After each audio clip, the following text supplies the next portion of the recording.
বাংলাদেশের যে অবস্থা, পরিবেশের ময়লা আবর্জনা প্লাস্টিক, যা বাংলাদেশের প্রধান একটা পরিবেশের ক্ষতি করার জন্য প্রধান কারণ।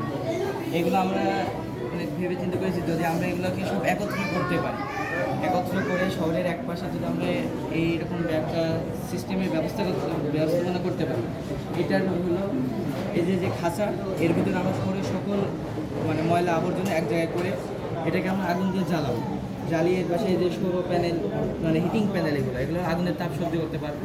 এই প্যানেল থেকে আমরা সরাসরি তাপ দিয়ে কারেন্ট উৎপন্ন করতে পারবো। এটা থেকে আর যে পরিবেশের যে ধোঁয়া, এই ধোঁয়া থেকে আমরা এই যে ফ্যানের মাধ্যমে এখানে নিয়ে কালি উৎপন্ন করতে পারবো। এটা হলো এর মূল বিষয়। এখান থেকে যে কারেন্টটা উৎপন্ন করবো, এই কারেন্টটা থেকে আমরা এমন একটা শহর আমরা সুন্দরভাবে চালাতে সক্ষম হব, যেটা আমাদের পরিবেশে দূষণমুক্ত হবে, আমাদের বৈদ্যুতিক খরচও কমে যাবে।